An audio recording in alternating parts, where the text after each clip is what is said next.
बहुत प्राचीन समय की बात है। अर्षि मांडव्य एक महान तपस्वी और धर्मात्मा अर्षि थे। वे अपने आश्रम में कठोर तपस्या करते हुए सादा, सत्य और अहिंसा का जीवन जीते थे। उनका जीवन पूरी तरह धर्म और संयम पर आधारित था। एक दिन कुछ चोर चोरी करके भाग रहे थे। राजा के सिपाही उनका पीछा कर रहे थे। भागते भागते वे चोर ऋषि मांडव्य के आश्रम के पास आकर छिप गए। ऋषि मांडव्य उस समय ध्यान में लीन थे। उन्हें इस बात का कोई ज्ञान नहीं था। जब सिपाही वहां पहुंचे और ऋषि से पूछा, क्या आपने इन चोरों को देखा है?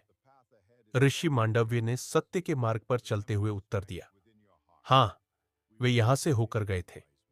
सिपाहियों ने चोरों को पकड़ लिया, लेकिन साथ ही ऋषि को भी अपराधी समझ लिया।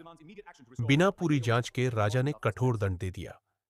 निर्दोष ऋषि को लोहे की नोक पर चढ़ा दिया गया। यह अन्याय था। फिर भी ऋषि मांडव्य ने क्रोध नहीं किया और ईश्वर का स्मरण करते रहे। समय बीतने पर जब ऋषि मांडव्य का शरीर त्यागने का समय आया, तब वे यमलोक पहुंचे।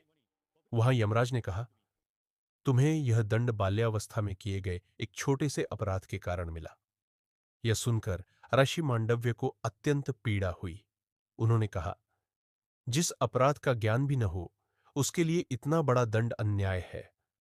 क्रोधित होकर कर्ऋषि मांडव्य ने यमराज को शाप दे दिया, तुम मनुष्य लोक में जन्म लोगे और अन्याय सहोगे।